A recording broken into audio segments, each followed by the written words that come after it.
Tentu, ini alur cerita tentang anak durhaka yang dikutuk menjadi batu. Mengambil inspirasi dari legenda rakyat yang banyak beredar. Anak durhaka dikutuk jadi batu. Di sebuah desa nelayan yang tentram, hiduplah seorang wanita tua bernama Mak Ina. Ia hidup sebatang kara, menggantungkan hidupnya pada hasil tangkapan ikan di laut. Mak Ina memiliki seorang putra tunggal bernama Malin. Sejak kecil, Malin sudah menunjukkan sifat keras kepala dan egois.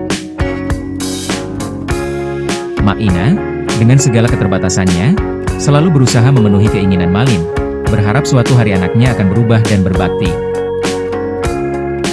Merantau dan janji palsu. Malin tumbuh menjadi pemuda yang gagah perkasa, namun sifat durhakanya semakin menjadi-jadi. Ia merasa malu dengan kemiskinan ibunya dan kehidupan nelayan yang serba kekurangan. Suatu hari, datanglah sebuah kapal dagang besar berlabuh di desanya. Malin melihat kesempatan untuk mengubah nasib. Ia bertekad untuk merantau dan meninggalkan Mak Ina. Mak, Malin mau ikut kapal itu.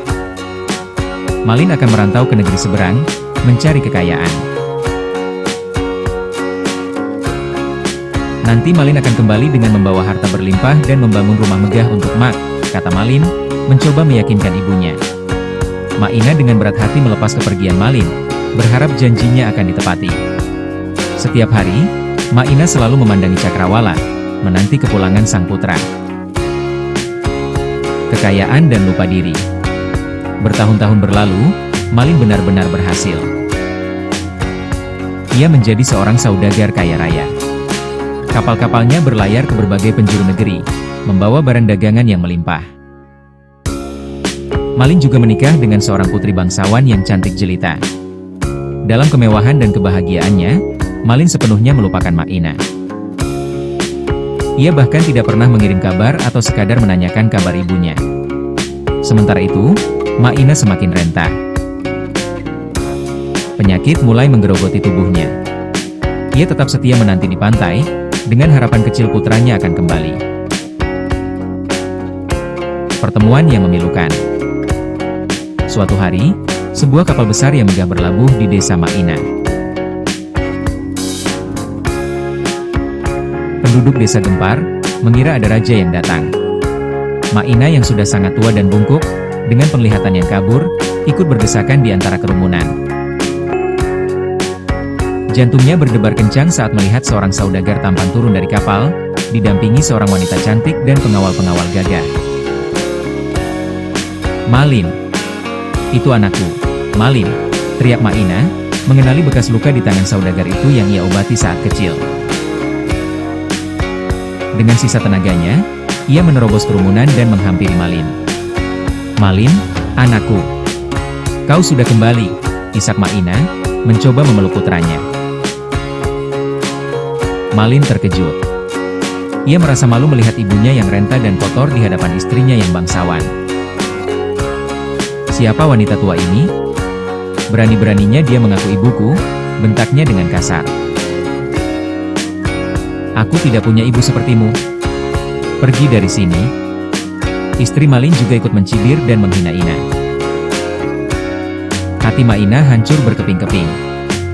Ia tidak menyangka putranya yang dulu ia besarkan dengan penuh kasih sayang, kini tega menolak dan menghinanya di depan banyak orang. Kutukan dan penyesalan abadi. Air mata Mak Ina mengalir deras. Dengan hati yang terluka parah, ia mengangkat kedua tangannya ke langit. Ya Tuhan, jika memang dia bukan Malin anakku, berikanlah petunjuk Emiu.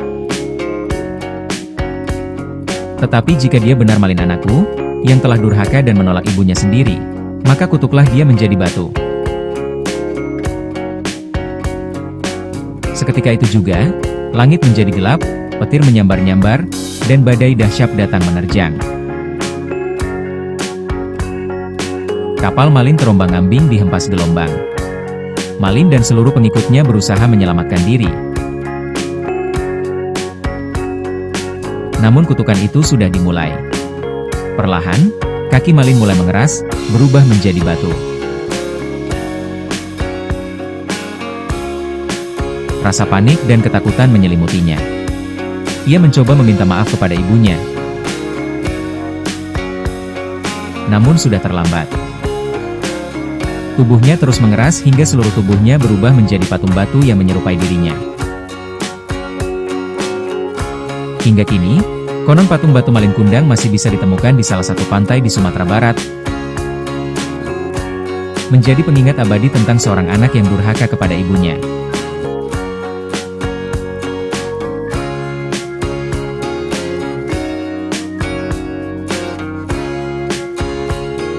Pelajaran dari kisah Malin Kundang. Kisah Malin Kundang, legenda rakyat yang sangat terkenal di Indonesia, mengandung banyak pelajaran berharga yang relevan hingga saat ini. Berikut adalah beberapa di antaranya. 1.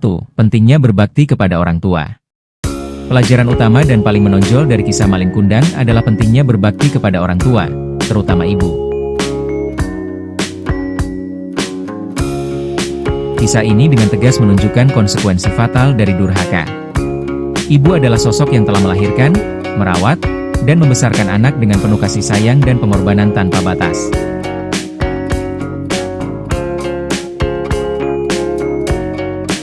Mengabaikan, menghina, atau menolak orang tua, seperti yang dilakukan Malin, adalah tindakan yang sangat tidak terpuji dan dianggap sebagai dosa besar dalam banyak budaya dan ajaran agama.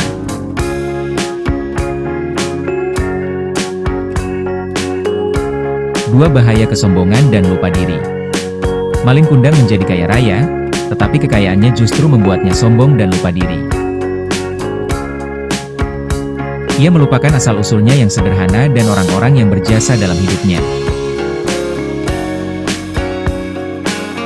Kisah ini mengajarkan bahwa kesuksesan materi tidak boleh membuat seseorang melupakan nilai-nilai kemanusiaan, kerendahan hati, dan rasa syukur.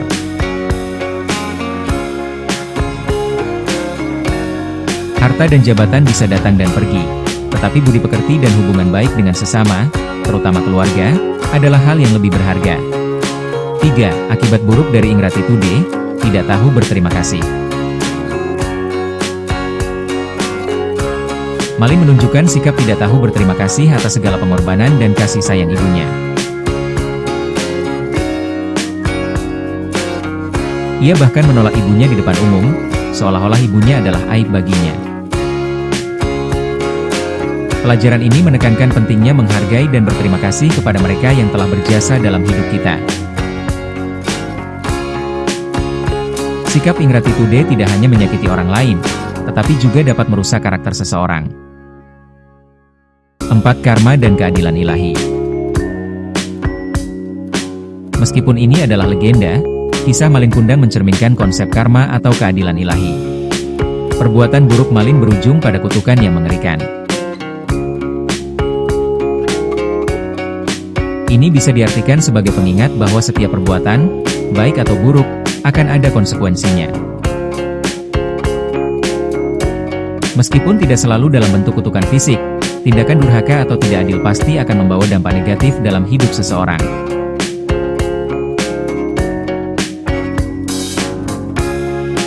5. Jangan lupakan asal-usul. Malin berusaha menyembunyikan masa lalunya yang miskin dan status ibunya. Ini adalah pelajaran untuk tidak pernah melupakan asal-usul kita. Dari mana kita berasal, bagaimana kita dibesarkan, dan siapa saja yang mendukung kita di awal perjalanan adalah bagian dari identitas kita yang harus dihormati.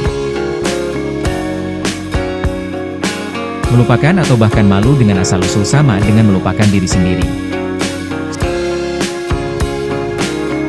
Secara keseluruhan, kisah Malin Kundang berfungsi sebagai peringatan moral yang kuat bagi setiap generasi untuk selalu menjaga adab, menghormati orang tua, dan menjauhi sifat-sifat buruk seperti kesombongan dan durhaka.